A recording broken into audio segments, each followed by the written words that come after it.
Bueno, para quienes no conocen la organización, escuetamente, el llamamiento argentino es una institución formada por hombres y mujeres, argentinos y judíos, interesados en la profundización de la democracia, equidad social y la soberanía para nuestro país, la República Argentina, y todos sus habitantes. Nos une el compromiso con las nacionales, populares y democráticas de la Argentina. Representamos a un sector progresista de la comunidad judía y aspiramos a un judaísmo plural en el que quepan todos quienes se sientan identificados con cualquier elemento de la tradición y cultura judías.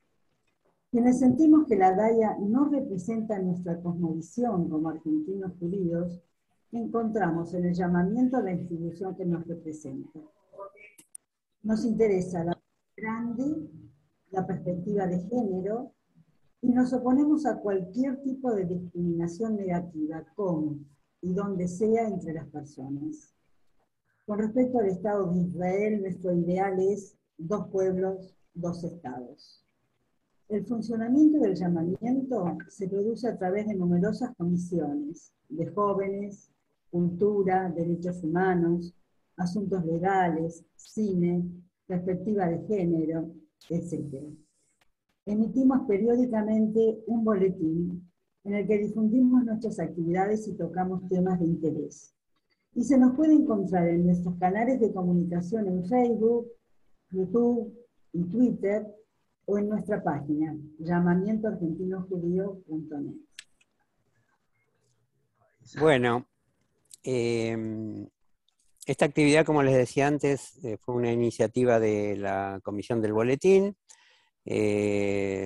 Todas las comisiones pueden proponer o impulsar distintos tipos de charlas que tengan que ver con todo nuestro quehacer, o sea, relacionadas con la colectividad judía, con política nacional argentina o diversos temas que tienen que ver con lo israelí. En este caso surgió justamente esta charla porque el compañero Alejandro Stein es miembro de nuestra comisión del boletín, aunque allá a lo lejos, pero participa con nosotros, y como vive en un kibutz, justamente quién mejor que él, y él invitó a su vez a otro compañero que se llama Ronnie para poder dar esta charla. Les leo un poquito de cada uno. Alejandro tiene 67 años, está en Israel desde 1976, a donde llegó como exiliado, escapado. Porteño, bostero, tanguero, ex estudiante de Derecho en la UBA, está en Balay desde 1985.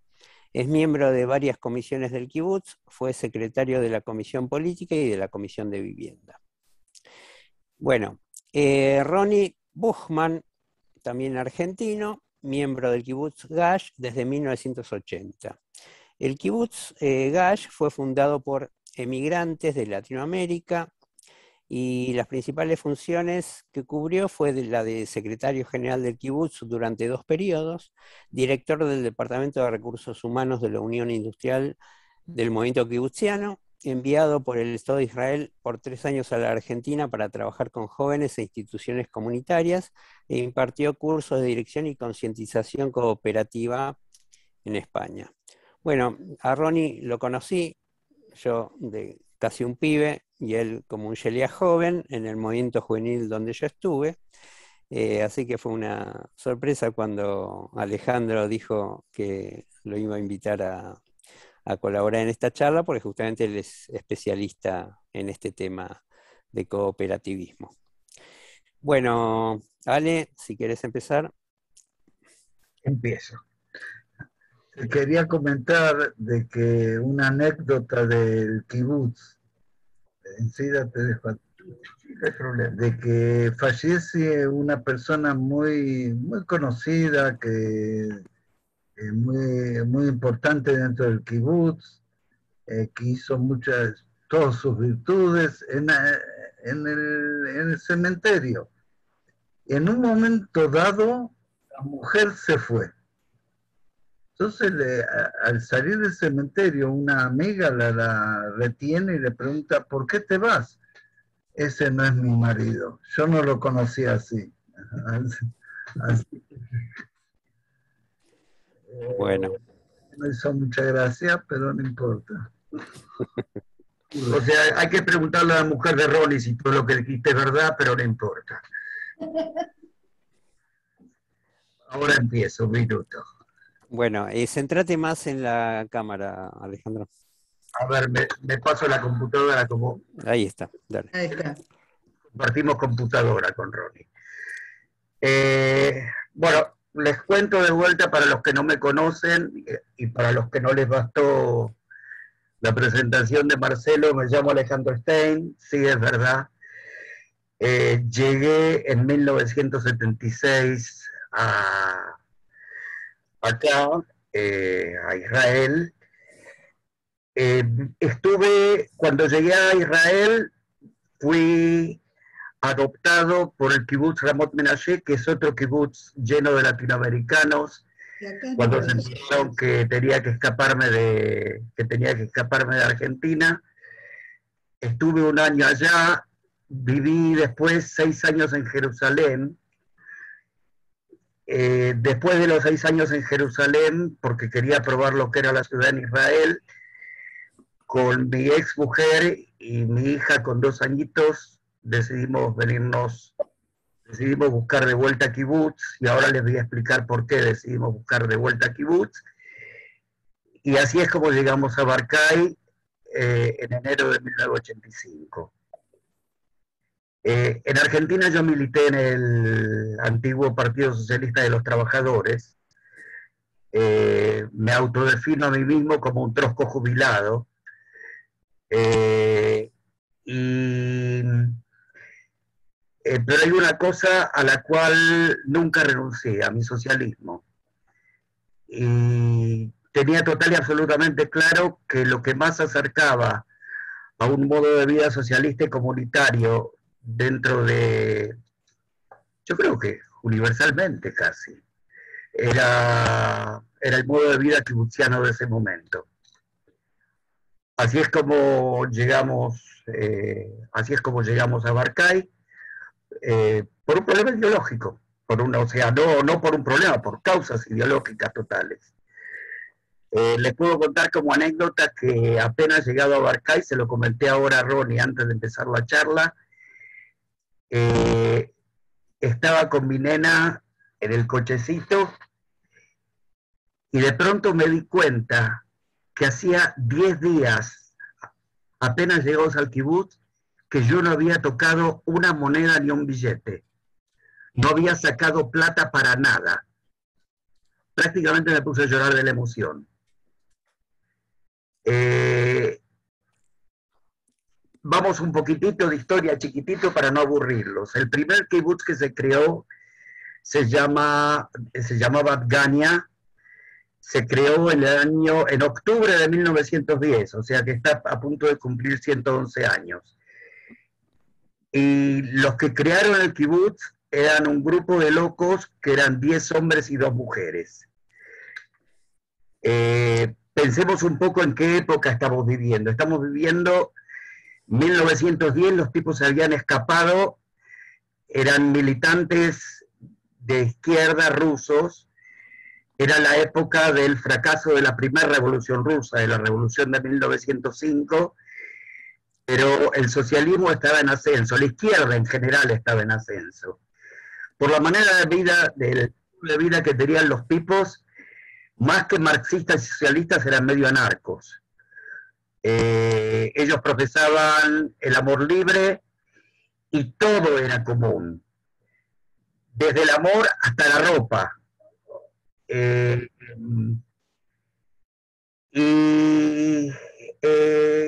les puedo decir? Fue una experiencia que en ese momento fue muy loca y muchísima agua corrió bajo el puente hasta que yo llegué en el 85 al kibutz, o hasta que Ronnie llegó en el 60, 60 y ¿cuántos? 65. En el 65.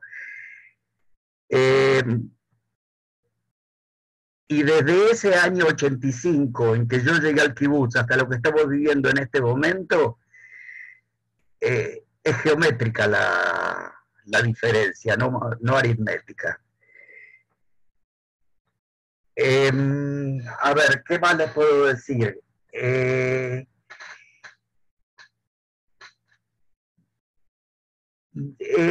¿Saben qué? Todo el resto, todo lo que tengo que decir, lo dejo para las preguntas y para que ustedes los bombardeen. Le paso la batuta a Ronnie y después seguimos. O sea, yo quiero debate, quiero también, nos gustaría tener debate y nos gustaría tener opinión también.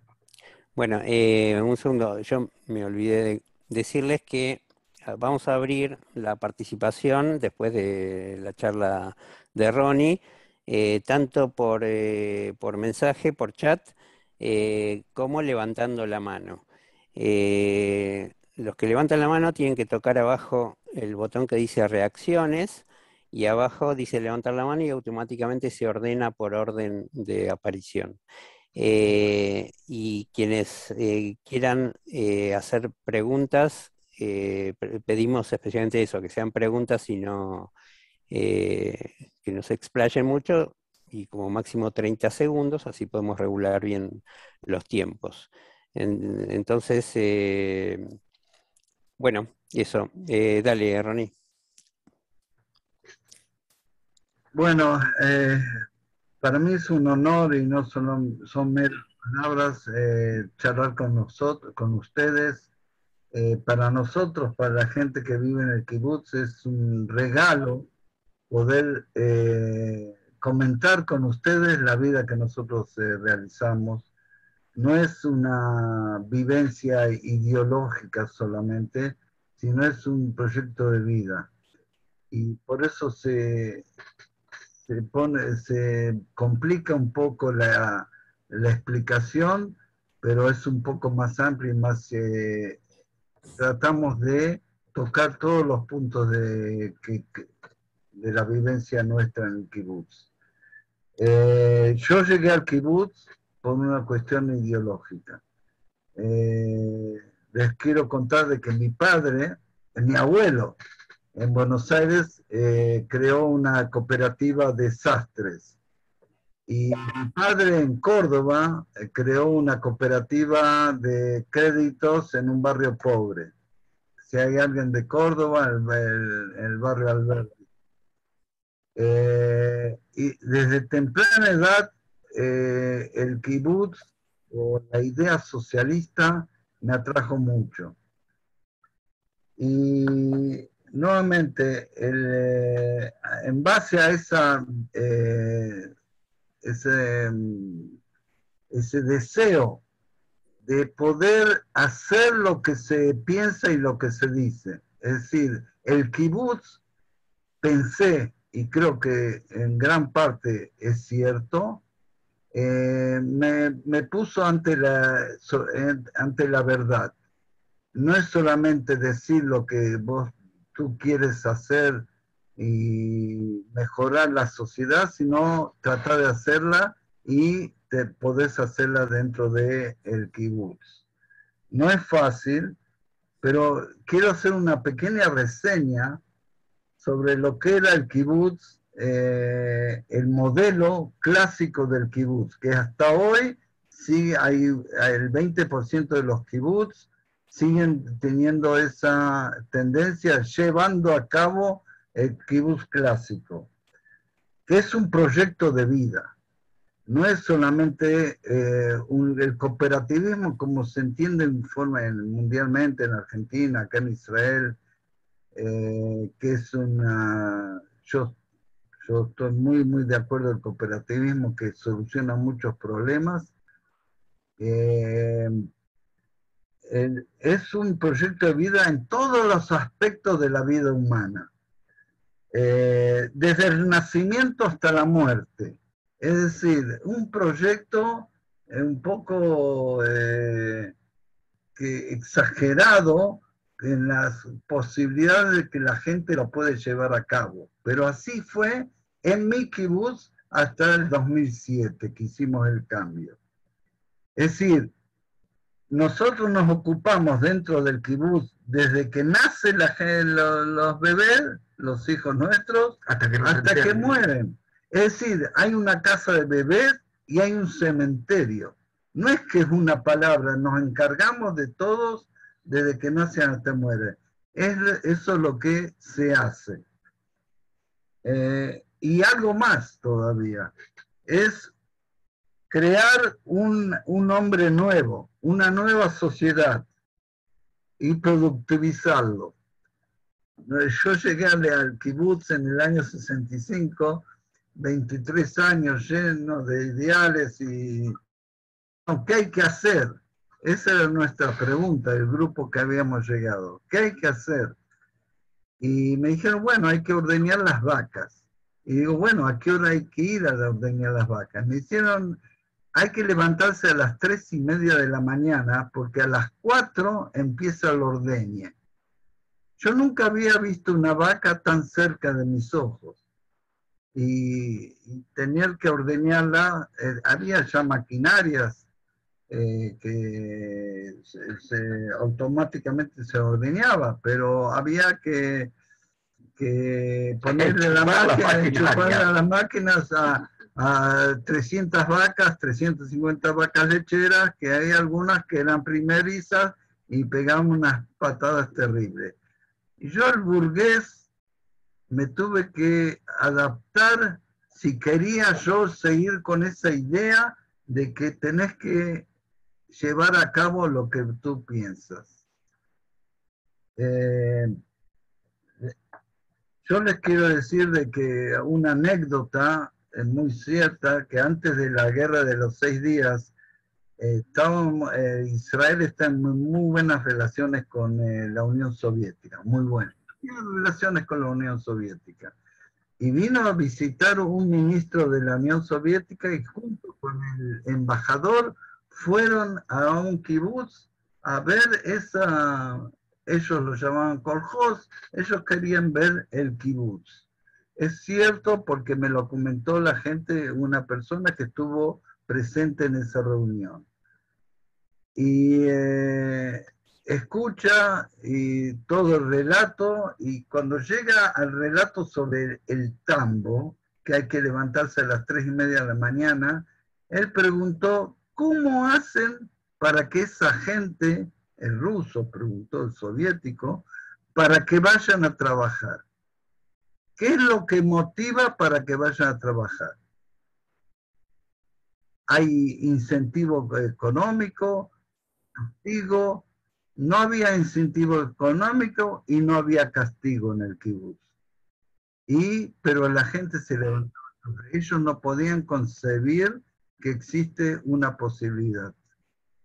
Yo estoy hablando de los años 50, 60, hubo grandes cambios, por suerte hubo grandes cambios. El gran cambio que nos obligó a vernos al espejo fue la crisis de los años 80. La crisis de los años 80 fue una crisis no solamente de los kibutz, del movimiento kibutzero, el cooperativismo rural, que son los kibutz y los moshav, que es otra forma de colonizar, sino también fue una crisis económica, social, política en Israel en los años 80. Hubo una inflación del 400%.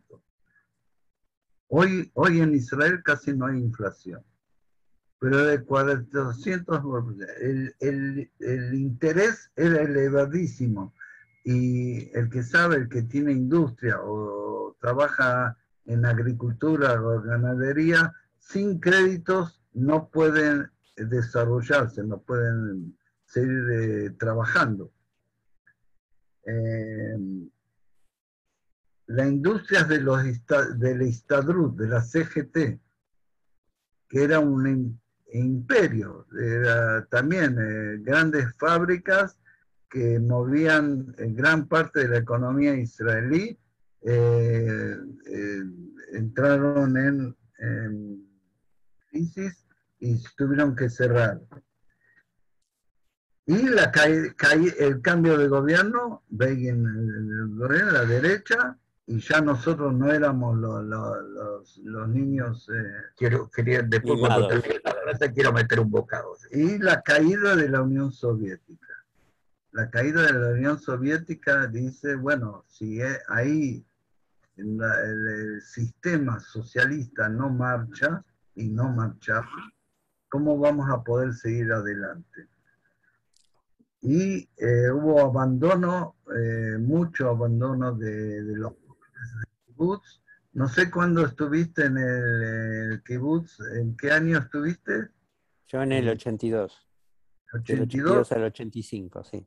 Me acuerdo de la época de la hiperinflación y todo eso. La inflación y el abandono masivo de los jóvenes que no volvían después del ejército, no volvían o volvían por un periodo determinado, y abandonaba también familias donde los padres sabían que podían por su profesión o por lo que sabían hacer, podían mantenerse fuera del kibutz.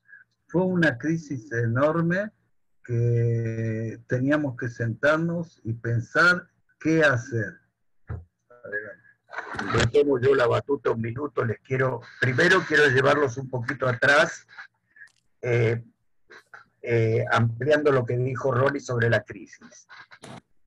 La crisis de los kibutzim, la crisis de Israel, en general empieza a partir de la guerra del 73.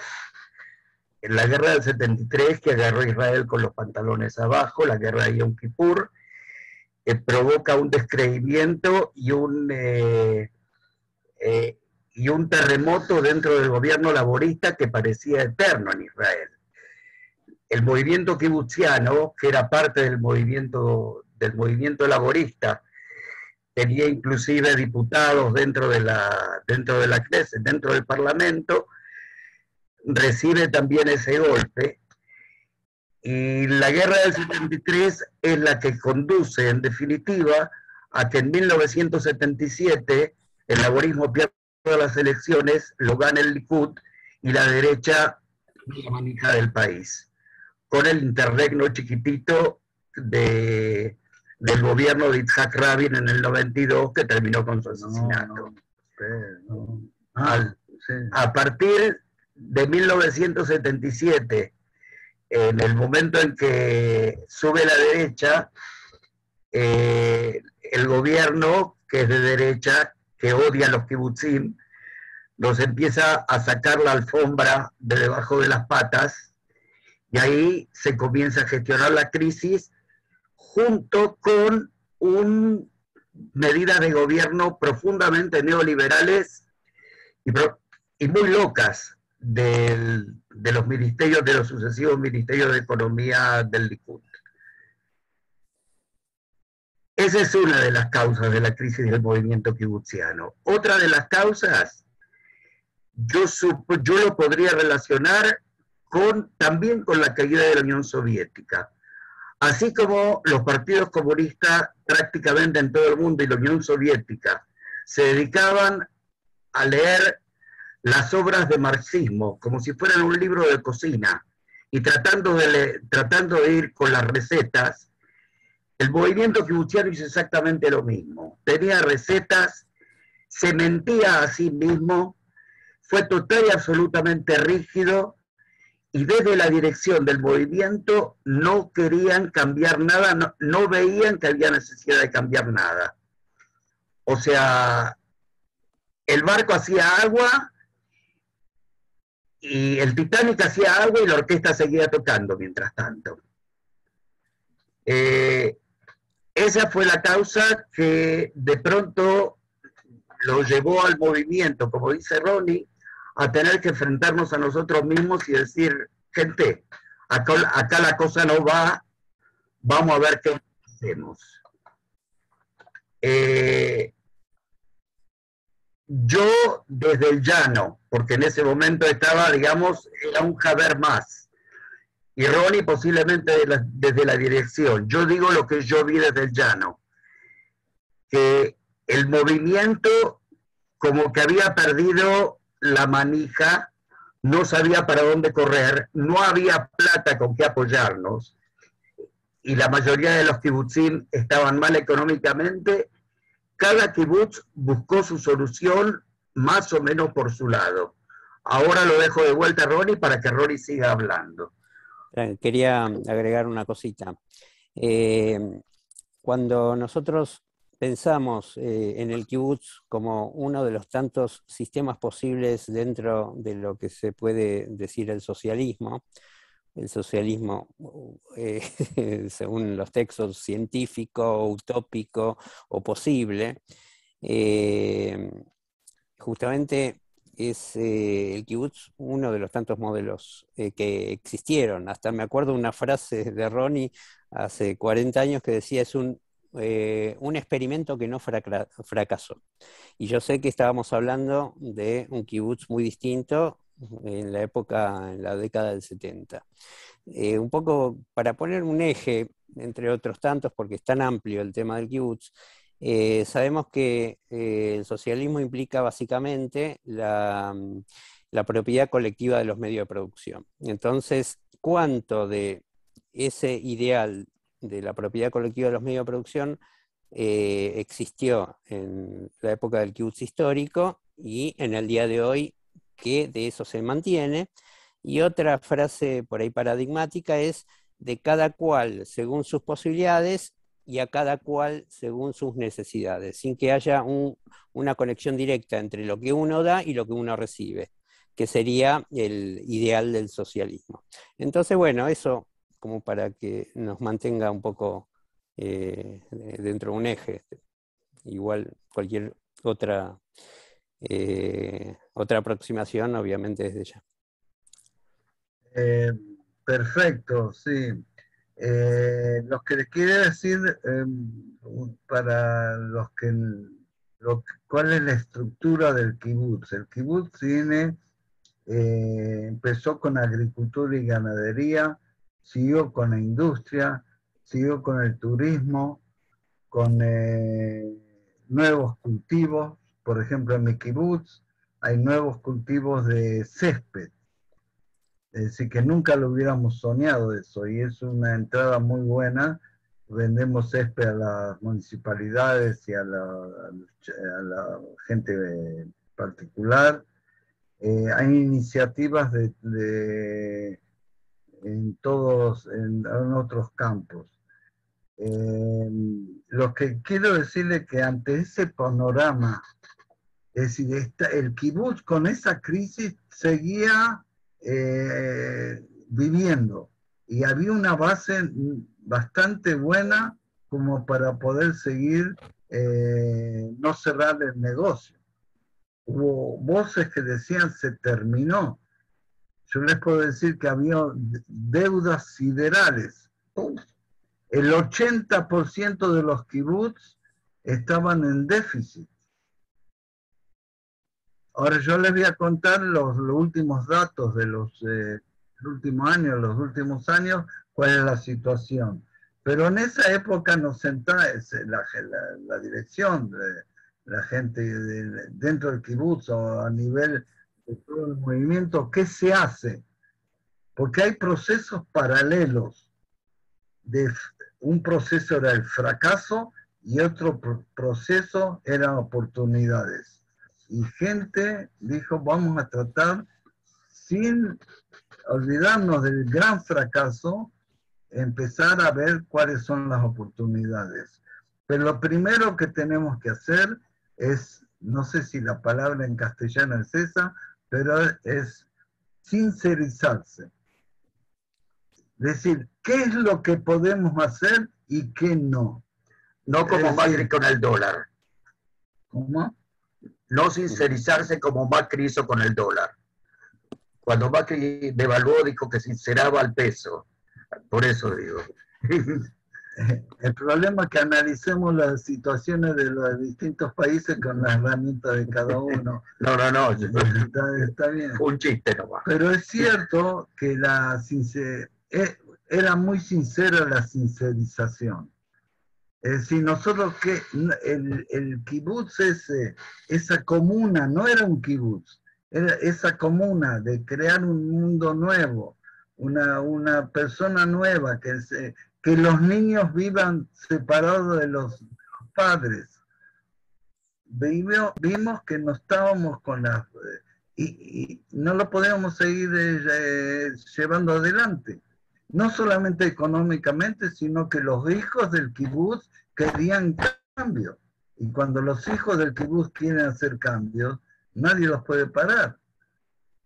Y eran cambios obligatorios, necesarios.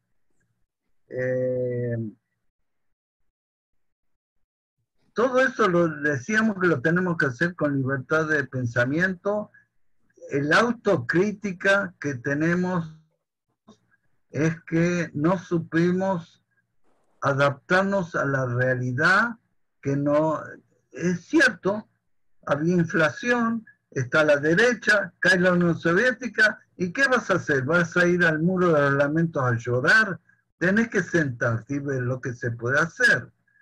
Y ya no éramos lo que se llama el diamante de la corona. El kibutz era lo máximo de lo que pudo el Estado de Israel haber creado para colonizar, y es cierto, hubo cosas muy buenas que se hicieron, porque si no fuera por el kibutz yo no hubiera trabajado con las vacas, o si no fuera por el kibutz quizás Marcelo no hubiera llegado a la Bota Bayán, o gente que se quedó en el norte, en la estepa, en el Arabá, en el sur. ¿Y qué es el kibutz? Entonces se crearon 3 modelos nuevos. Es decir, dos modelos nuevos y uno continuaba, pero con muchos cambios que rigen hasta hoy.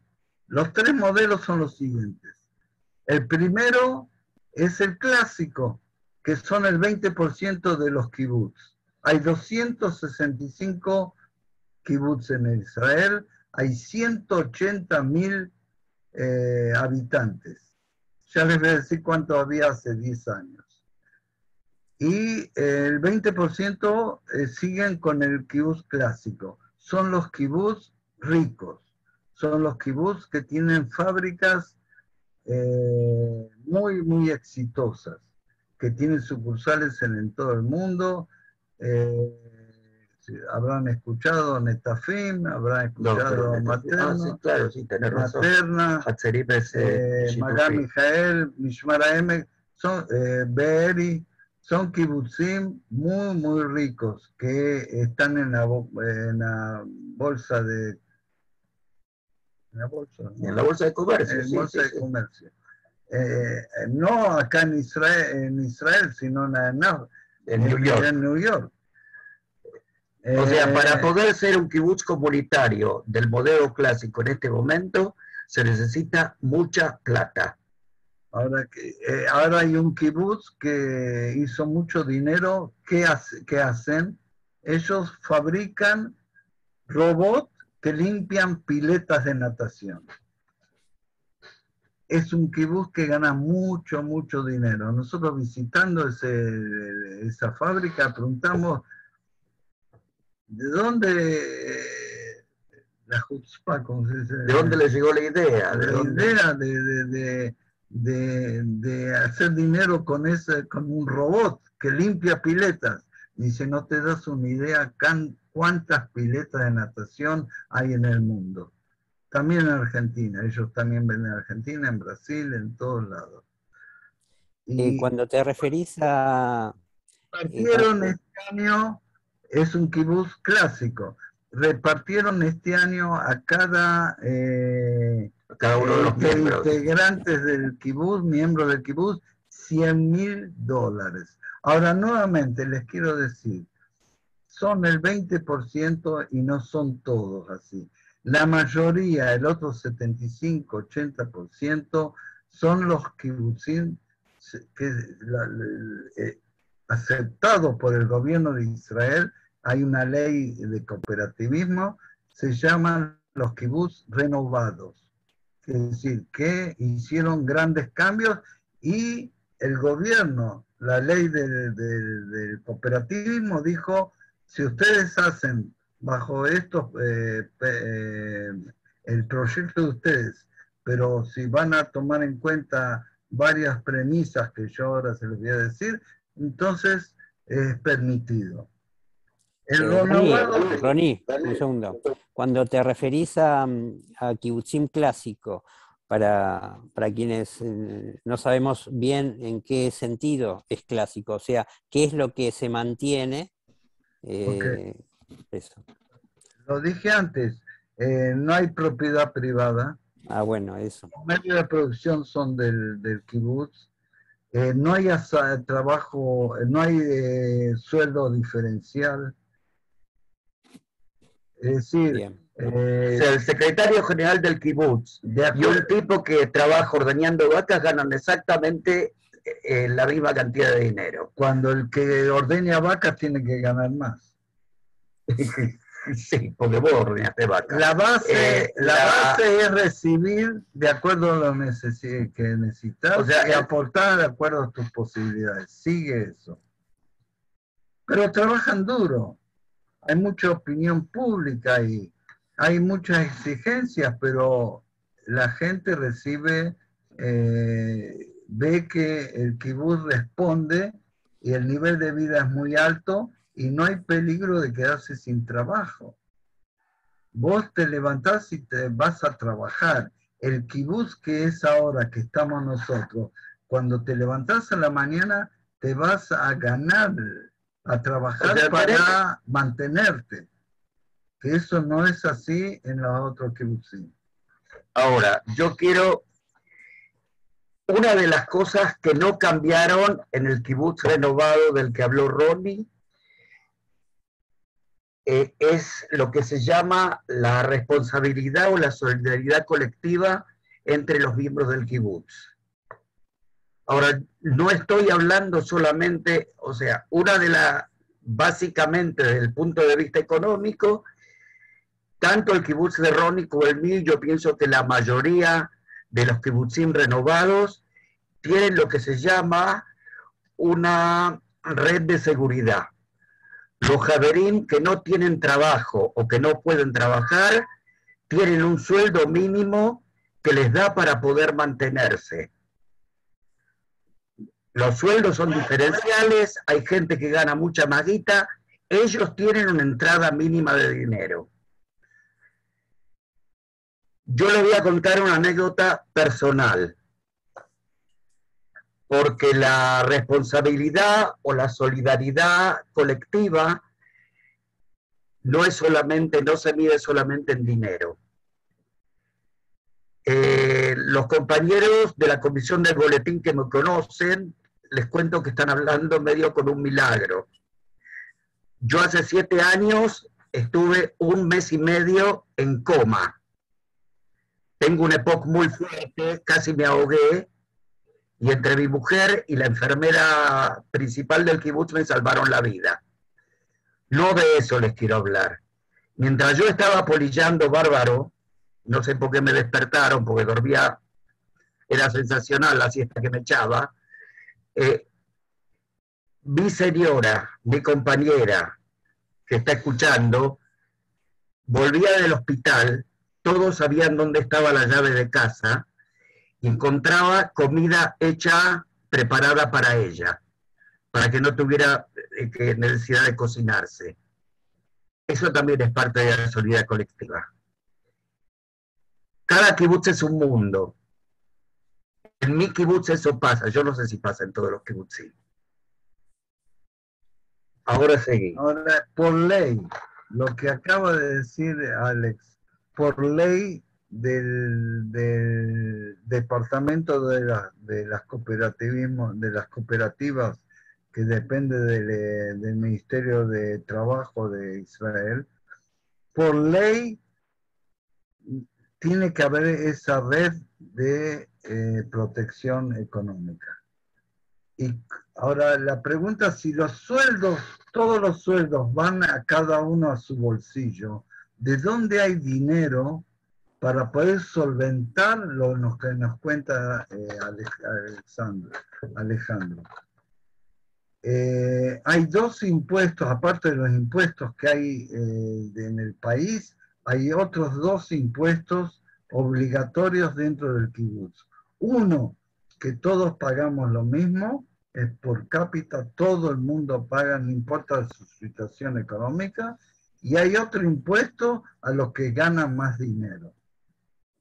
Es decir, esa entrada, que no es poco, nos sirve para poder solventar los problemas sociales que dice, de los que hablé yo, que habló Alex, y nuevamente, una vez por mes, yo estoy en una comisión que nos reunimos, 3, 4 personas, para determinar si la familia que no llegó a ese nivel de entrada económica no es suficiente de acuerdo a un nivel de vida que nosotros decidimos que tiene que haber obligatoriamente, nosotros decidimos darle la diferencia.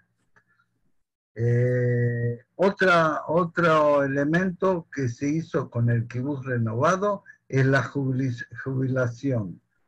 Yo soy jubilado, tengo 78 años, tengo una jubilación no muy grande, pero es segura. Son jubilaciones, hay un fondo que está fuera de los libros del kibutz, que ese dinero sirve para pagar, nuevamente, con el mismo método que si con la pensión que tienes por haber trabajado afuera del kibutz y no llegas a un monto determinado, que es lo mínimo que de la jubilación, hay un dinero que está asegurado solamente para esos fines. Nuevamente, ese dinero que nosotros recaudamos de los impuestos sirven también para festividades, para vida cultural, para subvencionar la educación, subvencionar la salud pública. No es ideal, pero les puedo decir de que es más seguro de lo que era antes cuando estábamos en crisis económica. Eso por un lado. Por otro lado, hay otra cosa que sirve para cubrir todo eso. El kibutz sigue siendo una cooperativa. Es una cooperativa, digamos, la relación y el grado de amalgama dentro de la comuna es menor de lo que era antes, pero sin embargo, todos los medios de producción son de propiedad colectiva. Nosotros tenemos criaderos de pollo, tenemos cultivos extensivos, tenemos plantación de palta, alquilamos casas dentro del kibutz. Todas esas entradas vienen al pozo donde se reparte, y parte de ese dinero se usa para eso, para cubrir las jubilaciones de los compañeros, para todo ese tipo de cosas. Les quiero agregar de que datos.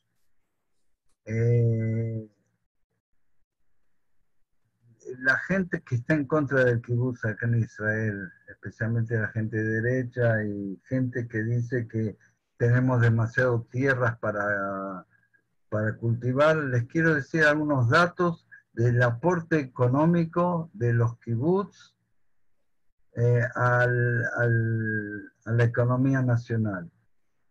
El 10% de la industria israelí está en los kibutz, que son alrededor de 10.000 millones de dólares. Son fábricas que también exportan. Nosotros somos el 2% de la población. Y agricultura y ganadería somos alrededor del 20-25% de la producción agrícola y ganadera. Es decir, destruir esta potencia económica, y nuevamente estaba pero cuando la crisis nos hizo ver que tenemos que hacer algunos cambios para poder potencializar ese, es decir, llevar a cabo ese potencial económico y humano que teníamos. Les puedo decir de que algo sobre el liderazgo de las mujeres. El kibutz de antes no era bueno para las mujeres. Ahora es discusión, no discusión, es mi forma de pensar.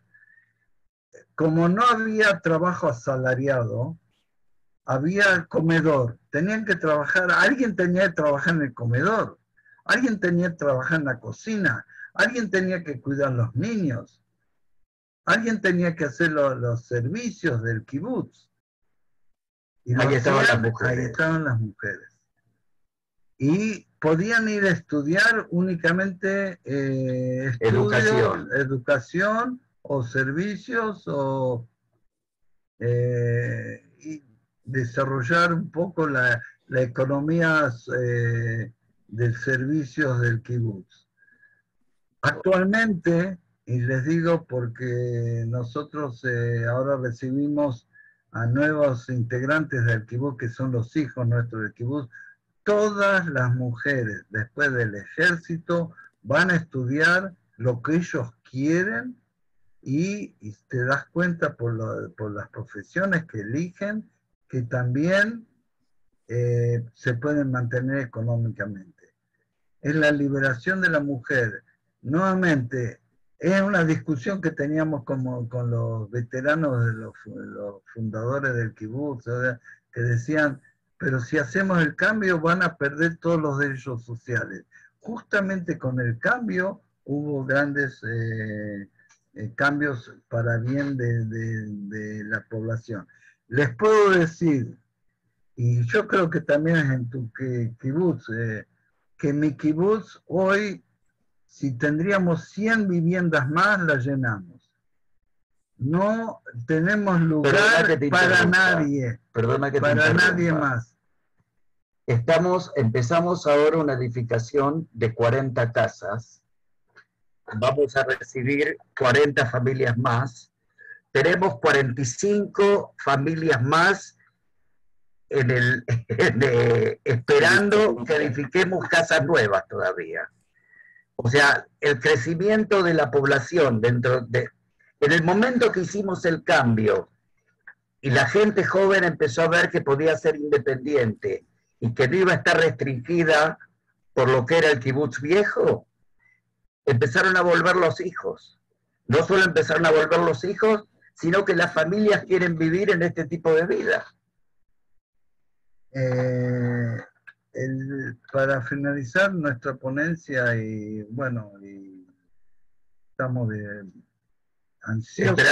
ansiosos de escuchar también las preguntas o lo que ustedes, pensamientos.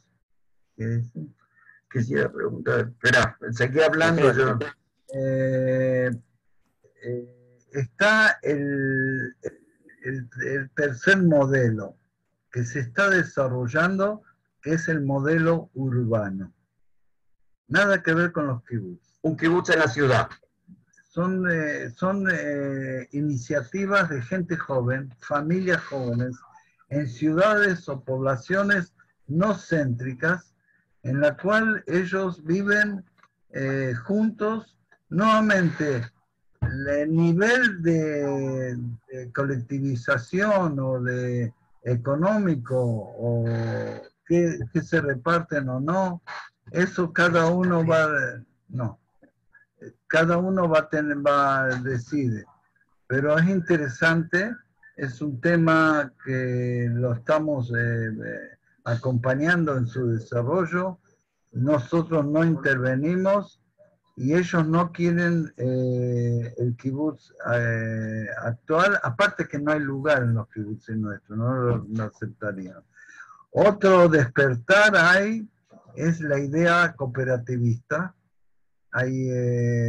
Justamente hay un artículo esta semana de que se abren nuevas emprendimientos cooperativistas de gente joven en poblaciones más humildes y que parecería ser que hay un cambio a esos niveles. Bueno, por ahora, si hay preguntas, adelante. Yo me quiero dar el gusto de cualquier manera de contarles una anécdota más sobre lo que era el kibutz viejo. Año 1985, yo llego al kibutz, me dijeron que espere 2 meses para ir a la asamblea del kibutz. O sea, el kibutz es una organización democrática donde las cosas más importantes se deciden en la asamblea de los compañeros y se vota a mano alzada por sí o por no.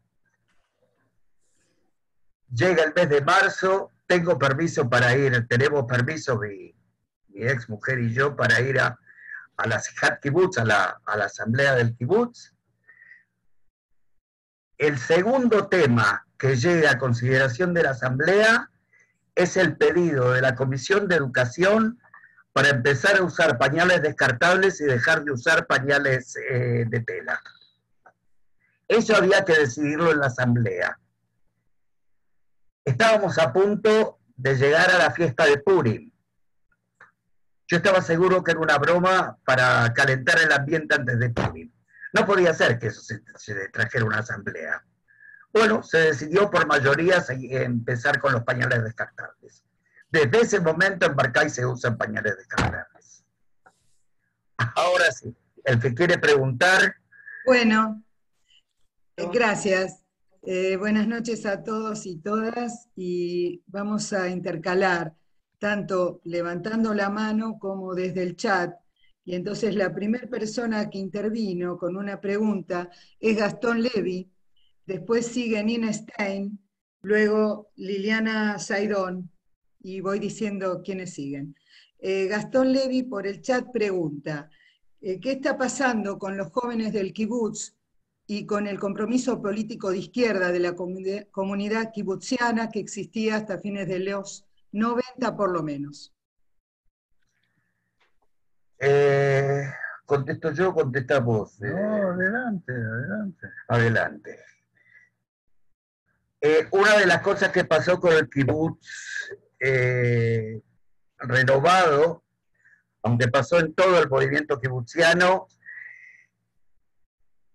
fue la derechización de los kibutzim, o de los kibutzim es en hebreo el plural.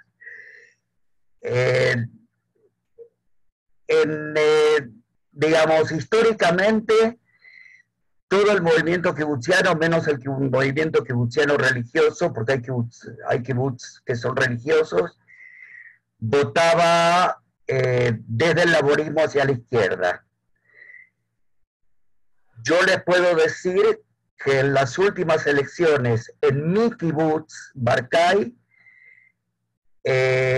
hubo por lo menos 10 votos para la derecha y 2 votos para la ultraderecha, para los fascistas. Hay, digamos, una caída en la conciencia política de la gente.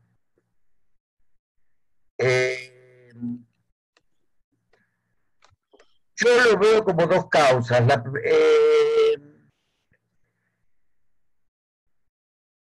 Yo creo que antes mucha de la gente votaba a la izquierda porque le daba vergüenza votar otra cosa. Y no es porque pensara, y no es porque ahora empezó a pensar diferente. Digamos, los kibutzim se abrieron. Se abrió, digamos, se hicieron más democráticos. ¿Ok? Antes, ¿cómo es que le decían a Hidut Rayonit? Antes tenían una cosa que a ellos les parecía bárbara y que a mí me parecía realmente patético, a lo que le llamaban... Oye, ¿qué pasó? Esto va a escuchar medio mal. Creo que hace... Pablo, silenciate, Pablo. Sí. Otro sonido. Todos piensen lo mismo. que no encuentro quién es, por eso no lo podía silenciar. Dale. Uniformidad ideológica. La uniformidad ideológica era...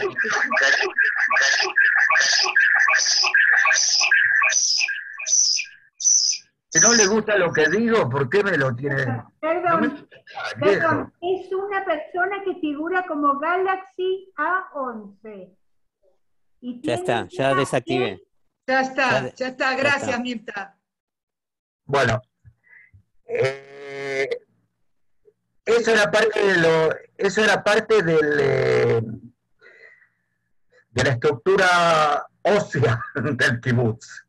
Y bueno, la gente en este momento está pensando distinto, hay mucha gente que piensa distinto. Los miembros veteranos del kibutz, por ejemplo, en el momento que nosotros abrimos nuestro kibutz a gente de afuera, a nuevos miembros, a nuevas edificaciones, les hicimos firmar un contrato por el cual ellos sabían que en Barcay nunca iba a haber un shield. Porque nuestro kibutz, una sinagoga. Porque en nuestro kibutz no somos religiosos. Y que no íbamos a aceptar imposiciones religiosas. Y tuvieron que firmarlo como parte del contrato. ¿Vos querés decir algo también? Les quiero comentar, no quiero discutir con Alex, porque son realidades. Lo que les puedo decir, en el último medio año, los jóvenes y las familias, jóvenes no casados, las familias con niños, salieron a la calle para hacer grandes manifestaciones contra Bibi Netanyahu. Contra Netanyahu, seguro. Durante 6 meses, todos los días salían a los puentes de los caminos principales y los sábados iban la mayoría a las manifestaciones alrededor de la casa de Bibi Netanyahu. Es decir, hubo se organizaron la gente en forma de que yo no lo veía hace muchos años. Sí, eso es verdad. Se dice que gracias a esas manifestaciones, Bibi Netanyahu no es el primer ministro. Bueno, pero eso es mérito de Netanyahu, consiguió saturarnos. Vos, aunque si no la perdés, la empatás. No, pero está bien, está bien. Pero es increíble cómo salían ómnibus llenos de gente. Estamos hablando de que la policía no nos trataba muy amigablemente, y era en la época de la corona, del COVID-19. Y la gente fue miles y miles durante todos los días y especialmente los fines de semana. Así que todo depende de la situación como es. No es automático, soy de izquierda, entonces hago esto o lo otro. Es cierto que se corrió la política israelí se corrió al centro izquierda, centro derecha, y por suerte están en el gobierno ahora. Bien. Sigue Nina Stein. A ver, mi pregunta es bastante específica. Yo soy psicoanalista y especializada en niños y adolescentes, y me gustaría saber cómo, si pudieron cambiar eso, que tuvo bastantes malas consecuencias de los bebés separados de sus madres desde el principio, y cómo lo lograron, qué es lo que se está haciendo ahora. No sé si ustedes tienen idea de que psicológicamente eso influyó no en una actitud de formar un hombre o mujer nuevos, más colectivos y más solidarios, sino todo lo contrario. Mucha gente resultó muy egocéntrica y egoísta después de haber sufrido la separación de los padres, con los padres. Mira, Bueno. tú tocas un tema que... Difícil, ya lo sé, pero... Imagínate, te puedo decir, Sí. de que cuando nació nuestra hija, de la maternidad fuimos derecho a la casa de los bebés. Sí, ya lo sé eso. Tengo muchas primas y sobrinos en Israel. Hijos, si le preguntás, no me van a decir que sufrieron. Ellos lo toman como parte de... Pero es cierto que son los errores. Yo lo llamo convertir necesidades en ideología. ¡Wow! ¡Qué definición! Y lo voy a explicar. Así. En los años 30 y 40 había mucha mortandad infantil. Y no había agua corriente. En los años 20, 30 había únicamente... Me llama mi hija. Justo.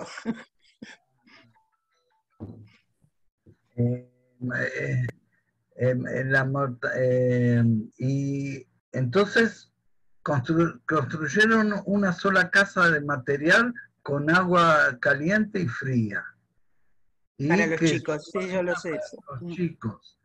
Pero vinieron los grandes educadores, entre ellos psicólogos, que dijeron, no lo digo por ti, pero porque conocía a la gente de los años 40, 50, ellos dirigían todo este tema. ¿Te acuerdas de la revista Jinuja Meshutab?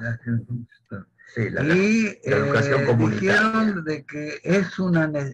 En vez de que después no había problema de construir en cada casa de familia baños y agua corriente y agua caliente y calefacción y todo lo que hacía falta en los años 40 y 50. Pero ya era imposible cambiar eso, según ellos, y siguieron insistiendo en que era un acto educativo que es bueno para que las cuidadoras de los niños eran objetivas más que las madres. Y yo digo una sola cosa, lo que acaba de explicar Ronnie, ahí tienen esa rigidez, ahí tienen una de las explicaciones fundamentales, esa rigidez de la crisis del movimiento kibutziano. Pero se modificó. Mi pregunta es si eso se modificó o sigue así. Se modificó. Se modificó hace 35 años. Con la primera guerra del Golfo, prácticamente todos los kibutzim trajeron los chicos a casa. En mi kibutz, en los años 80, cuando la gran crisis del kibutz, en el 86, 87, los hijos empezaron a tener sus primeros hijos, es decir, los nietos de los fundadores. Claro. No llevaron a los chicos a la... Obvio. Bien que hicieron. Y se terminó. Ahora, ustedes tienen que saber de que las casas eran piezas. Nosotros en el kibutz decía, bueno, yo me voy a la pieza. Me voy al Heder, a la pieza. Al Heder, a la habitación. No a mi casa. Ahora decís, yo me voy a mi casa. Eso se cambió fundamentalmente. Lo que sí, ahora salieron libros, hay un libro que se llama 4 horas por día, que una señora, una escritora, entrevista a madres de distintas épocas del desarrollo de los kibutz, qué sintieron sobre lo que tú acabas de decir. Y bueno, hay algunas que sufrían mucho, otras que la ayudaban, otras que... Pero por lo general no hay ninguna discusión. Todos los kibutzim, incluso los más ortodoxos, los ricos, que los llamamos, que no, hasta hoy no hacen cambios, los niños viven con los padres. Bien. Yo te puedo contar una cosa. nosotros trajimos a los chicos a las casas con la primera guerra del Golfo. En ese momento se decidió que había que traerlos a las casas. 1991. Y la decisión en la asamblea del kibutz, otra vez volvemos a la asamblea del kibutz, era que traíamos, mientras hubiera guerra, traíamos a los chicos a las casas. Mis hijas vinieron a las casas, yo y a mi hija mayor con 8 años, Dana, mi hija menor con 5. Terminó la guerra del Golfo y todos habíamos decidido y votado eso y sabíamos que nunca íbamos a devolver a los chicos. Los chicos se quedaban con nosotros. Y yo, que a veces hago chistes que no fuera de lugar, les digo a mis hijas, bueno, hijas, 7:30 de la tarde, vamos a la casa de los chicos, vamos a acostarnos. Mi hija mayor, que nunca tuvo demasiado sentido del humor, le agarró a la hermana de la mano y me dice, a nosotras no nos importa lo que ustedes deciden en sus asambleas, allá no volvemos, ¿entendiste?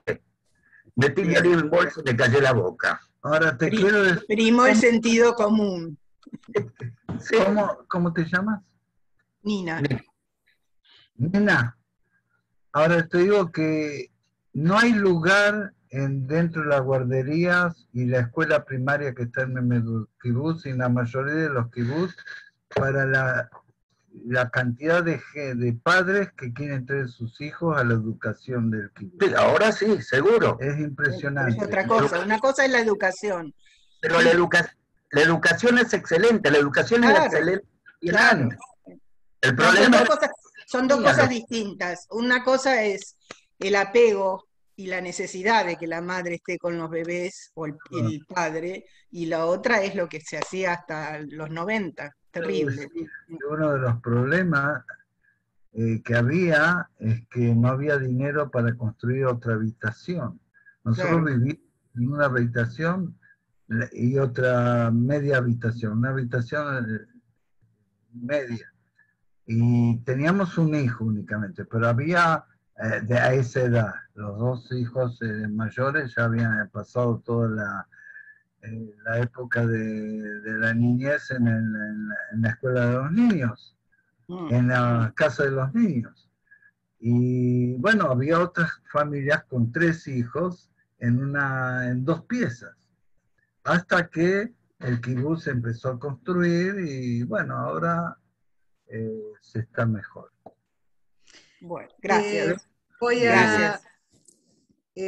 a seguir intercalando chat porque hay varias personas que levantaron la mano y hay varios comentarios por chat, así que les voy a pedir que no hagamos diálogo todo el tiempo, digamos, para repreguntar o hacer comentarios una vez que hicimos la pregunta, para que pueda avanzar el resto de los compañeros.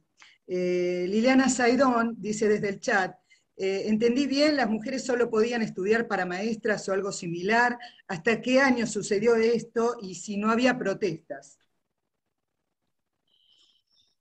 No todas las mujeres podían estudiar para maestras o algo similar.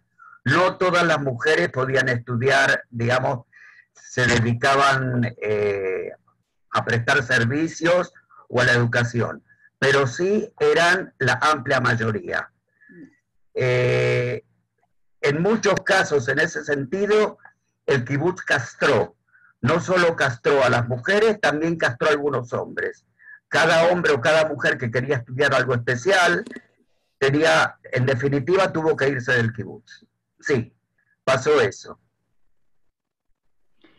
Acá preguntan si había protestas.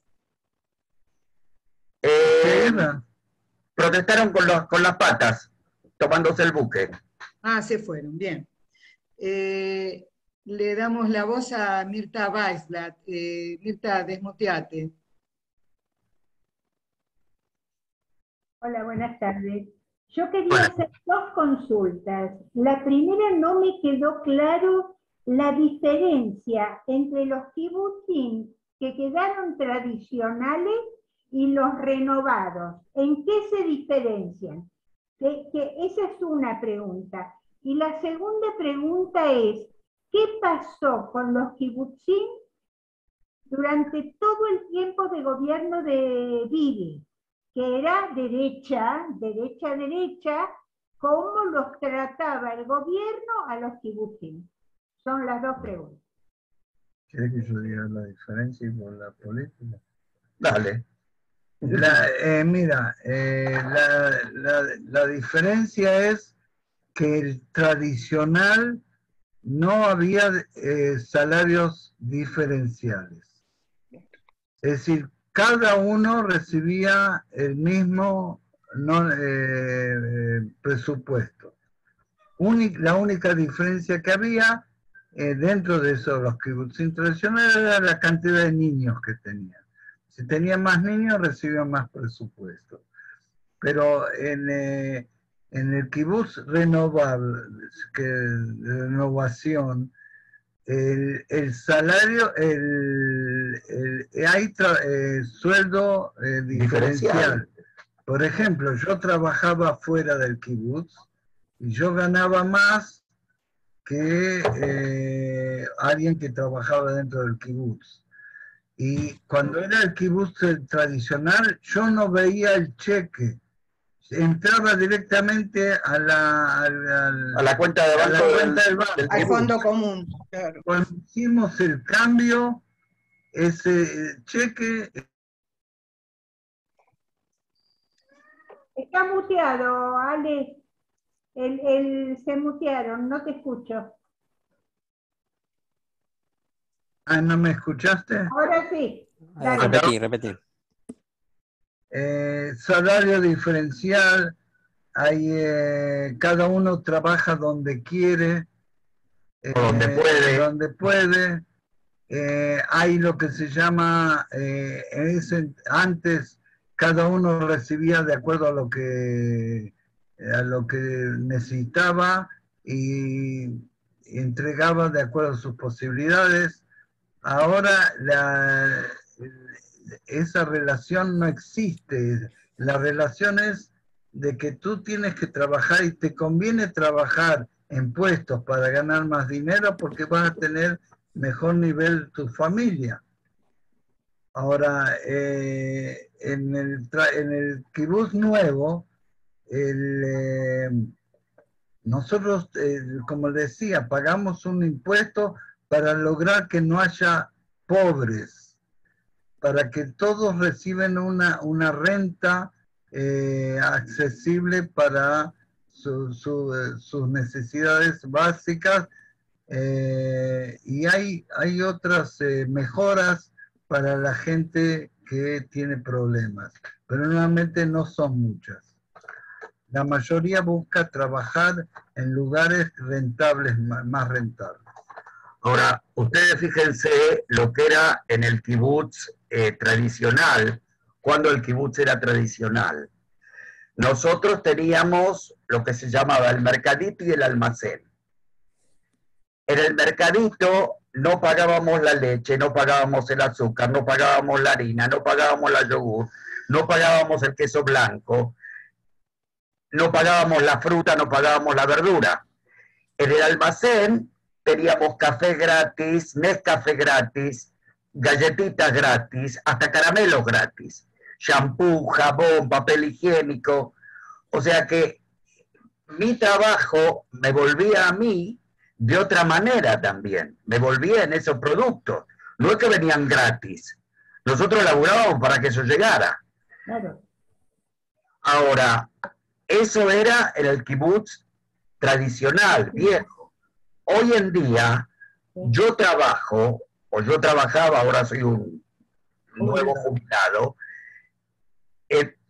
digamos, yo trabajo y yo me compro lo que yo puedo porque pago todo. Vos preguntaste sobre lo que pasó, cómo vivimos los kibutzim, la época de Bibi. Yo te voy a contestar y que me diga Ronnie si me equivoqué o no.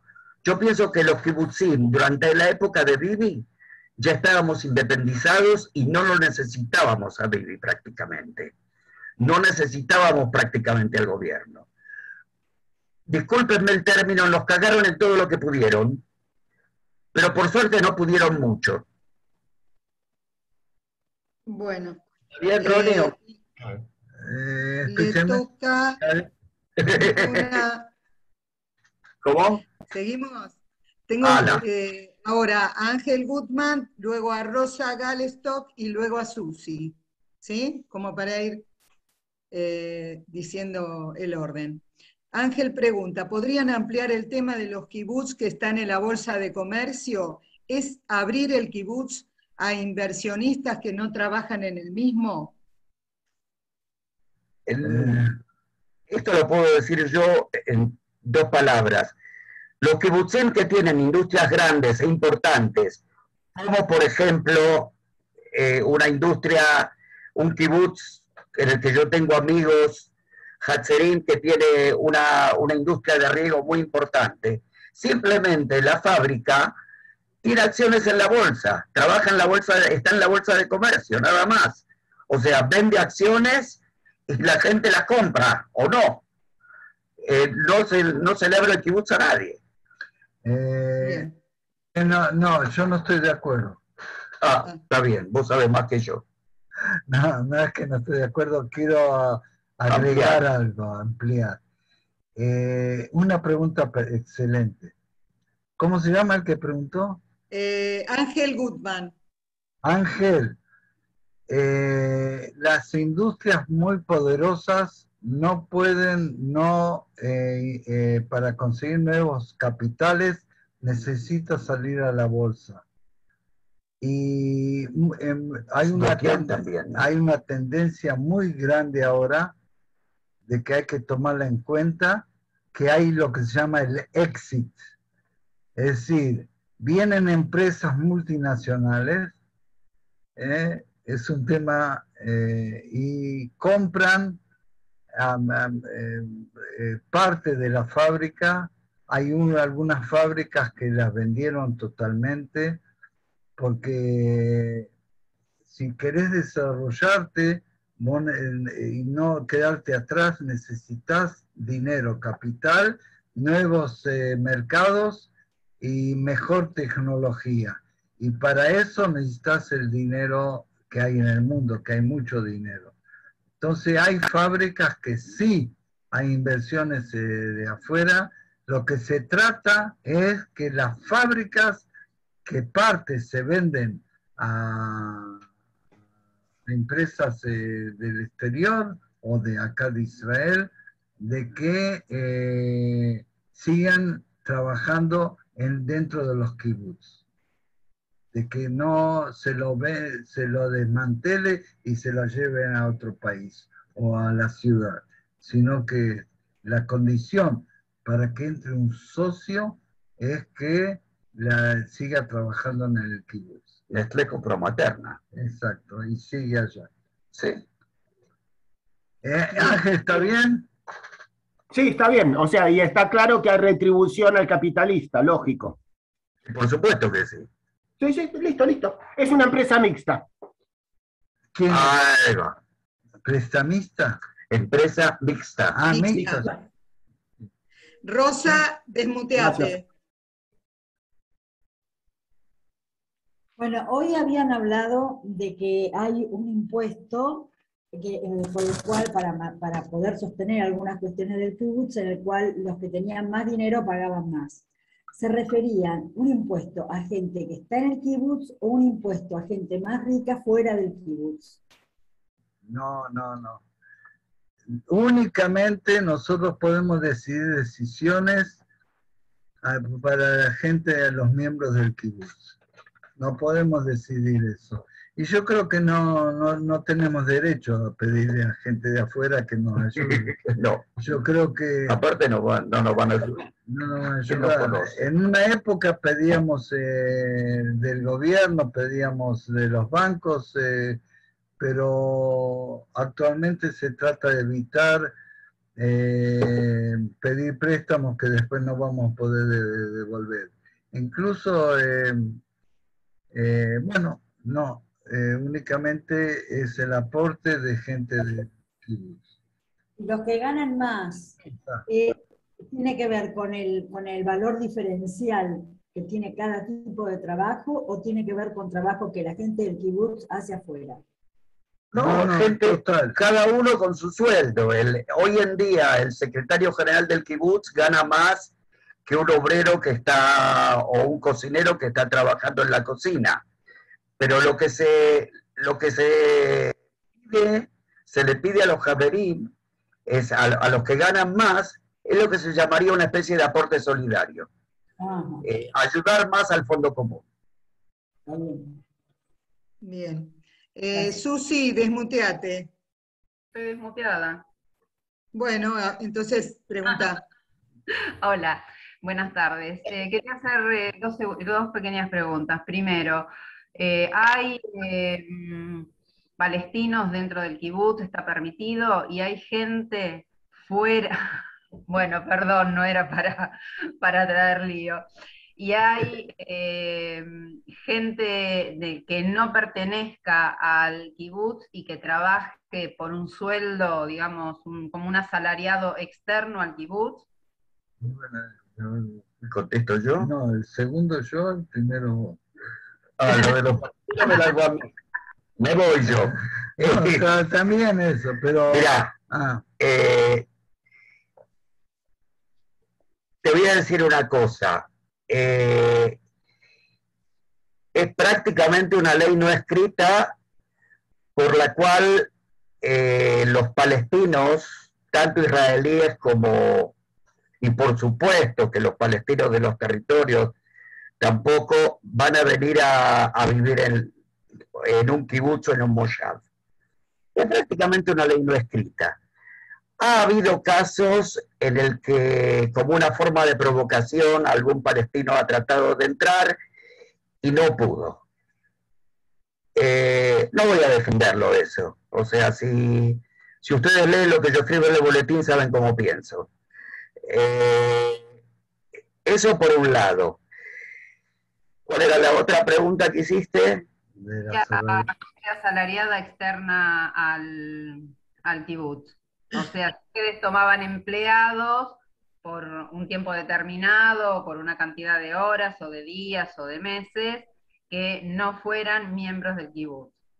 Sí, hay asalariados dentro del kibutz. Hay muchos asalariados.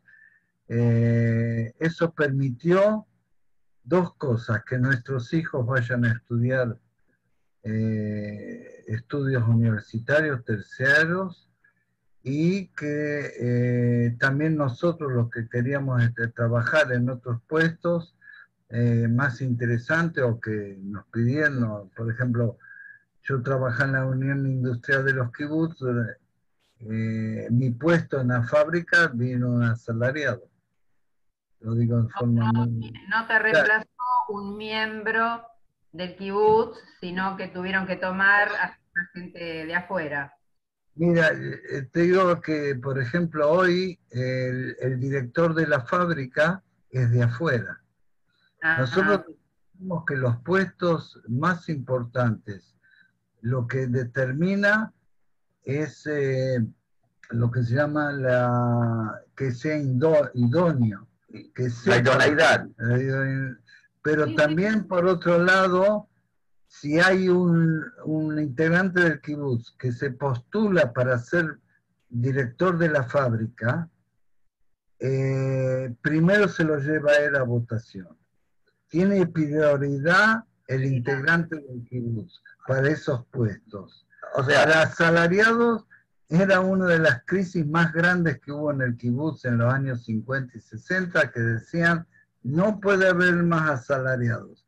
Entonces hubo crisis porque normalmente las mujeres podían trabajar en cosas muy determinadas, los hombres también, y hubo la gente que quería estudiar y era muy capaz. Del grupo que nosotros vinimos a Israel había gente muy, muy capaz, de que abandonaron para ir a la universidad, en vez de que se queden en el kibutz para que luego que terminen la universidad puedan aportar en su profesión, también económicamente. Yo te voy a decir una cosa. Esas son las concesiones ideológicas que hicimos durante toda nuestra vida. En mi kibutz, el secretario general es un asalariado, el gerente que dirige todos los negocios es un asalariado, la jefa de la contaduría con la cual yo trabajé hasta que me jubilé es una asalariada. Se busca gente idónea.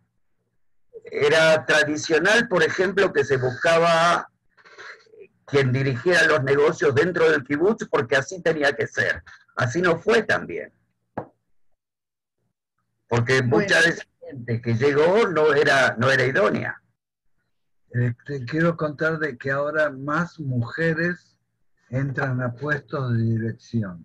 Por ejemplo, la secretaria general del kibutz mío es mujer. La encargada de los presupuestos, Menel Keilá, la encargada de los presupuestos. De la dirección interna de los presupuestos del kibutz es una mujer. La encargada de la contaduría es una mujer. Es decir, nuevamente el fruto que esté, el cambio, estamos viendo ahora los frutos del cambio, que más mujeres entran a puestos más importantes. Y hay pues, una hija del kibutz que está en un puesto muy alto en el Ministerio de Economía. Es decir, que el modelo clásico, tradicional, ella no hubiera llegado a eso, o hubiera tenido que abandonar el kibutz. Bueno, continuamos con las preguntas que figuran en el chat, que son en este orden. Fernando, Esther Goldstein, Ana Zavala, Perla Serman, y Rosa tiene otra, y Leonardo. Vamos arriba. Vamos arriba. En principio, No tenemos las creo que le quiero hacer una pregunta tanto a Ronnie como a Ale, y es respecto del horario que ustedes disponen, porque sé que hay una diferencia de 6 horas, ¿o me equivoco? Miren, Ronnie tiene que volverse a su casa. Yo me voy a tomar otro café y puedo aguantar hasta cuando ustedes digan. Sí, pero bueno, o sea, seguimos. ¿Vos qué decís, Marcelo? No te escuchamos. Yo estoy en mi casa, yo estoy bien. Yo también. Así que aguantamos. Es muy interesante. Bien, entonces, volvemos arriba. A ver. Fernando dice, pregunta, ¿qué posibilidades hay de que la idea de kibutz en cualquiera de sus formas pueda exportarse? La consulta va en el sentido de pensarlo como soluciones integrales a problemas sociales y económicos según el perfil productivo de Argentina, por ejemplo, en cada provincia. A ver, acá dice, los contactaron para solicitar asesoramiento. Entiendo que el embajador Uribarri se interesó en la experiencia del kibutz. ¿El embajador qué?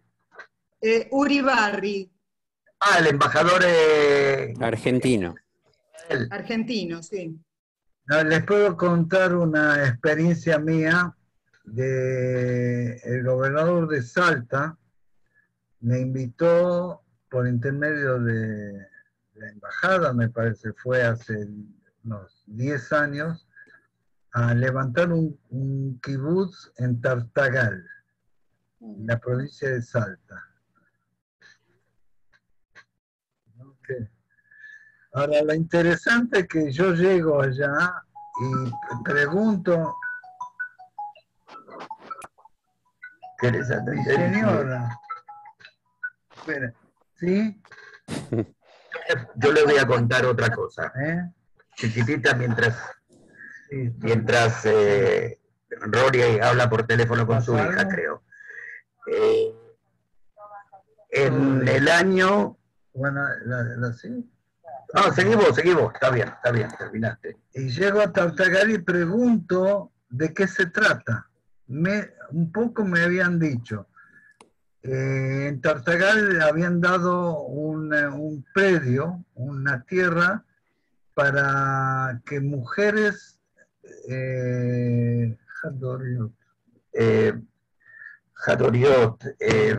madres solteras violadas o abandonadas o maltratadas o abandonadas por sus padres, por sus maridos, y que si yo podría ayudarlas a organizar el kibutz en Tartagal.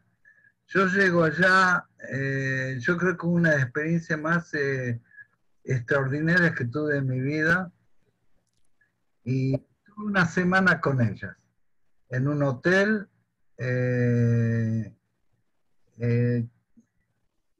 Al final de la semana había analfabetas, había situaciones interesantes, extremas. Y tratamos de hacer algo, de firmar un contrato, un estatuto, en la cual se podía llevar a cabo la idea, imagínense, de kibutz,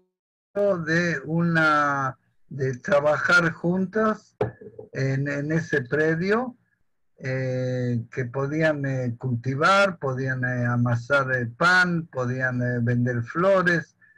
Al año estuve de nuevo, y de las 35 mujeres que empezaron quedaron 10 o 15, porque la idea era de que las que no trabajan, entonces no se podían quedar. Y otra idea es que no hacer como el kibutz, que hay que vivir, tener vivienda dentro del predio, dentro de la cooperativa, sino que vivan en sus casas y venían a trabajar juntos, una especie de cooperativa tradicional, como se diría. Se puede hacer, el kibutz no es exportable, a mi entender. Esta clase de... Hay en Estados Unidos, están las comunas en Europa. Hay en Japón una experiencia... Sí, pero nuevamente es la primera generación, no es la segunda generación. Se complica un poco cuando hay hijos y nietos. Y estas experiencias de cooperativismo rural o cooperativismo como el que se está tratando de hacer acá en Israel, los kibutz urbanos o las cooperativas urbanas, de acuerdo a las condiciones de esos países. Es exportable la idea de juntos vamos a ganar más que separados. Ahora, sí, esa idea es simple, pero se puede llevar a cabo. Ahora, fíjense una cosa que dijo Ronnie, que el kibutz no es exportable fundamentalmente. Recuerden lo que dijimos tanto Ronnie como yo al principio de la charla. Los dos creemos en el socialismo, los dos creemos en la comuna, los dos creemos en el cooperativismo. Vinimos al kibutz por un motivo ideológico. O sea, no es solamente armar una cooperativa. Hay toda una cosa alrededor que yo no sé si se puede armar, si va a existir. O sea, solamente el trabajo, solamente la parte económica no sirve, tiene que haber más dentro del tinglado ese. Una sola de mi experiencia de trabajar con el cooperativismo en España, es increíble que hay cooperativas de lo que ustedes quieran. No hace falta hacer kibutz, puede ser cooperativas de un teatro, cooperativas de psicólogos, cooperativas de ingenieros, de arquitectos. El Barça es una cooperativa. Sí, ahora que lo sacaron a Messi. Es decir, la idea cooperativista, y con eso el tema podríamos hablar muchísimo, hay más de 1 millar de personas que viven del cooperativismo en el mundo. Hay cooperativas, hay fracasos como hubo en Argentina, como el fracaso que hubo aquí, pero es increíble la cantidad de gente que está organizada bajo el tema del cooperativismo. Incluso es una buena herramienta para luchar contra la desocupación. Sin duda. Adelante. Esther Goldstein dice que vivió en Ramot Menashe en 1967-68. Se iniciaba la fábrica de contadores de agua. Se contrataba personal palestino. ¿Cómo evolucionó el tema? Y agradece por la charla. Preguntarle a si ella se refiere a la fábrica de contadores de agua que se hizo en sociedad con Dalia. Esther, si estás por ahí, desmuteate y contestale esa pregunta a Ale. ¿Por qué? Bueno, porque si es esa fábrica, yo estuve en Ramot Menashe entre el 76 y el 78, me fui justo para el Mundial, y sí, estaba lleno de personal no solamente palestino, personal judío y palestino que eran asalariados, sí. Ella pregunta cómo evolucionó el tema. Dentro de Ramot Menashe había una fábrica chiquitita que todavía existe, que arreglaba contadores de agua donde no había ningún asalariado. Pero nuevamente, cuando ustedes hablan de palestinos, hablan de los árabes de Israel. Hay palestinos israelíes. Ok, está bien. Pero los árabes palestinos israelíes tienen los mismos derechos que nosotros. Pueden trabajar en cualquier lado.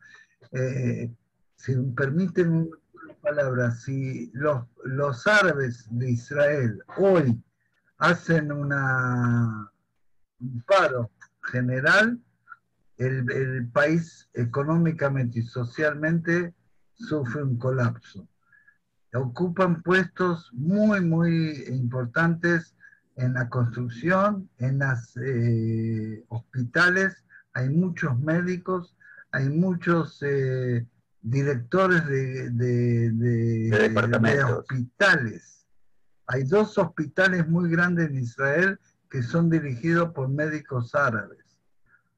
Así que, y hay otros, los farmacéuticas son todos árabes. Es impresionante. Hay una revolución también de la mujer árabe en Israel. Ocupan puestos, lo que no era antes. Ahora van muchas jóvenes a estudiar en la universidad, y si no pueden estudiar en la universidad acá en Israel porque no hay lugar, viajan a Europa, viajan a Jordania, viajan a otros lugares del mundo. Hoy por hoy es impresionante la dependencia del Estado de Israel por los profesionales árabes. Lili, hacé la última y después le damos lugar a Patricia. Así que... la mujer de Ale que quiere hacer un comentario. Divorcio. Sí, recién la vi. Bien, la última, Ana Zavala. Agradece el encuentro y dice que quiere saber si consideran que sin el discurso de la milicia obligatoria y el entrenamiento armado podrían estar en estado de beligerancia constante. Y agrega otra pregunta, ¿se derechizó el Estado luego del asesinato de Rabin? Yo quiero... esta charla fue para hablar de los kibutzim, no para hablar de la política de Medio Oriente. Bien. Puedo contestar 2 cosas. Puedo contestar a las 2 cosas, pero muy rapidito y no quiero que entremos en ese tema. Si quieren hacemos otra charla y hablamos de ese tema porque tengo mucho lo que decir. Sin la milicia y sin el ejército, Israel no existiría. Punto. No hay otra pregunta, no hay otra cosa. Y acá no hay un problema ideológico de sí o si no. Sin el ejército, Israel no existe. El ejército lo hicimos todos. En segundo lugar, por supuesto que se derechizó el Estado de Israel después del asesinato de Rabin. En el momento que lo mataron a Rabin y Netanyahu en el 96, Netanyahu no ganó las elecciones, el laborismo perdió las elecciones. Y que el laborismo perdió las elecciones, por supuesto que se derechizó el Estado de Israel hasta convertirse en la cosa que es hoy en día. Muy bien. Gracias por ampliar, porque como bien decís, la charla era de kibutzim, ¿no? Y de la variación histórica que hubo. Ay, mandale un beso a Ana, por favor. Y por supuesto, te debe estar escuchando. Claro. Vamos a Patricia. Patricia, ¿está con vos? ¿Está ahí? Estoy acá, estamos en las piezas de al lado. ¿Cómo te va, Patricia? Bien, mucho gusto de conocerlos. Encantada. Sí, buenas tardes a ustedes, buenas noches nosotros. Bienvenida. Bueno, sí, Patricia, la mujer de Alejandro, compañera Alejandro, y Ronnie fue el Sheliach en Argentina cuando yo hice Aliá, o sea que todo se une de alguna manera. Yo quería aportar algo que me parece importante para ampliar también el panorama de ustedes, que lo están viendo desde, yo creo que todos ustedes conocen quizás al kibutz de otra época, y menos al kibutz de hoy en día. O sea, hay cuestiones también muy románticas, ¿no? De lo que fue el kibutz, y lo que es hoy en día el kibutz es un poco diferente. Y lo interesante, también la inserción del kibutz en la sociedad israelí es el dinamismo. Y el dinamismo de interacción entre el kibutz y la ciudad. Si tomamos, por ejemplo, nuestro kibutz Barkai como ejemplo, entraron familias jóvenes, parejas jóvenes con chicos, y ampliaron la población del kibutz.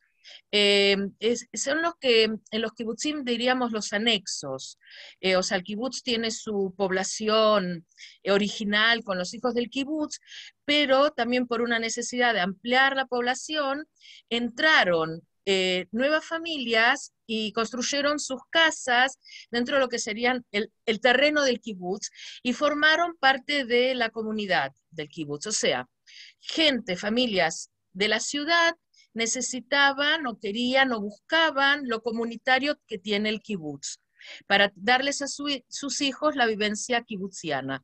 En nuestro kibutz Barkai, para poder comprar una casa en el kibutz y ser miembro del kibutz, uno tiene que ser miembro de la comunidad, lo que se llama ser Haber Kibutz, o sea, gente de la ciudad introdujo en el kibutz se puede decir, nuevos aires.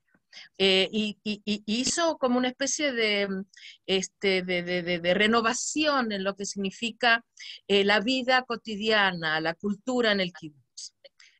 Por otro lado, y hay algo que Ronnie lo nombró, son los kibutzim urbanos. Yo soy educadora, ¿sí? Trabajo en un college y trabajo con miembros de los movimientos juveniles israelíes, con los que serían los Bogrim. ¿Qué son los Bogrim? Ustedes que conocen los movimientos juveniles o conocieron en Argentina, los movimientos juveniles servían hasta los 18 años. A los 18 años la gente o hacía Aliá o se iba de los movimientos. El movimiento no continuaba. En Israel es diferente. En Israel los movimientos juveniles tienen lo que se llama la vida adulta. Continúan siendo miembros del movimiento, y esta gente que quiso seguir estos jóvenes, podemos decir, que quisieron seguir viviendo en una línea ideológica socialista, podemos decir, en vez de ir a vivir al kibutz o venir a vivir al kibutz, lo que hicieron es que fundaron kibutzim en las ciudades. Y hoy en día las comunas o los kibutzim urbanos tienen un peso bastante importante en la sociedad israelí, en donde de alguna manera llevaron las ideologías comunitarias del kibutz a lo que es el nuevo kibutz urbano. Es muy interesante y por eso quería, para finalizar, dar este nuevo aporte para ver hasta cuánto la ideología kibutziana es dinámica y se va adaptando a nuevos, podemos decir, los nuevos paradigmas, porque el kibutz urbano es sin duda un paradigma en donde la gente vive con la ideología que quizás vivía en el kibutz hace muchos años atrás, que tienen una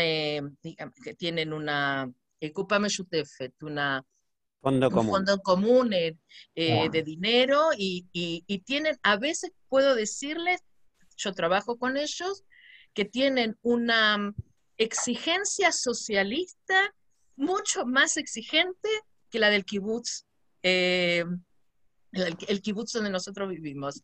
Entonces, es un nuevo tema que es interesante analizarlo, y les cuento que también hay un kibutz urbano en Jerusalén, de miembros de los movimientos juveniles de Argentina y de Brasil. Las chicas creo que son argentinas y los chicos son brasileros. Muy, muy interesante. Una pregunta cortita, Patricia, como para no extendernos. Cuando decís urbano, ¿es porque están en las ciudades? Totalmente. Sí. Ahora, en la ciudad bien, y sí. Pero comparten un espacio común de la misma manera que... Totalmente. O sea, salvo totalmente. esa diferenciación, digamos, tienen un territorio común y de la misma manera, ok. Tienen territorio común y tienen cocina común y comedor en común, y a veces tienen, ellos mismos son tan fuertes que ya construyeron edificios propios adaptados a las necesidades de estas comunidades. Y otro detalle importante a tener en cuenta, que la visión ideológica socialista no, ¿saben qué es social? Es tan importante que trabajan en la periferia, generalmente no es que viven en Tel Aviv, viven en Dimona, viven en Tveria, viven en Mitzpe Ramón, viven en los lugares alejados y se ocupan de hacer trabajos sociales, educativos y sociales. Sin duda, digamos, desde el punto de vista de cuánta gente, no sé exactamente. No son pocos y pertenecen a varios movimientos juveniles. A la Shomer Hatzair, Dror Israel es el más fuerte, pero hay otros movimientos también. Yo creo que es un nuevo paradigma para tenerlo en cuenta y para analizarlo, y para que ustedes en Argentina sepan que existe, y de alguna manera, quizás simbólicamente, eso significa que el kibutz no murió. No murió, seguro. Sí, por es eso una estamos renovación, acá. una renovación sin duda. Gracias, Patricia. Un gusto haberlos encontrado. Encantada, encantada. Marcelo, ¿cómo andás del micrófono? ¿Se me escucha? Sí. Ah, bueno. Bueno, damos por terminado este encuentro. La verdad fue interesantísimo. Muchos por ahí conocimos el kibutz tradicional, muchos fuimos de Planta Puz 2 meses, otros hicimos Aliá y estuvimos un tiempo, pero queríamos saber qué queda de eso que conocimos del kibutz tradicional, más que socialista, colectivista. Conocimos bastante, un modelo que se acercaba mucho a lo que habíamos militado ideológicamente. Pero bueno, todo tiene que adaptarse y cambiar. En cada sociedad, en cada país, las realidades son distintas. Les quiero decir, las próximas actividades de llamamiento, tenemos el miércoles de la semana que viene una actividad de la Comisión de Perspectiva de Género, y el viernes de la semana que viene el cine debate, sobre la película El divorcio de Viviana Ansalem, que ya lo pasamos por las redes, así que ya pueden ir viendo la película, así participan de esta charla. Bueno, gracias Lili, gracias Rosa, gracias Ale y Ronnie. Muchas gracias, fue un gusto. Bueno, un gusto también, desde ya. Buenas noches a Un todos. placer. Excelente, muchas gracias. Chao, chao, chao. Chao. Gracias, Bye. queridas. Gracias. Muchas gracias, muy interesante. Gracias. Bueno, Ale. pueden desmutearse si quieren. Muchas Gracias por la actividad y por gracias, charla, Marcelo. muy interesante. Muy Gracias. interesante. Muchas Realmente gracias. interesante que se repita. Sí, sí, muchas gracias. Muy bueno. Gracias a Patricia por esa contribución fuera del programa, pero que enriqueció mucho. Sí, sí, sí. Gracias. Ok. Muchas gracias. Bueno, Gracias. Gracias a Daniel. todos.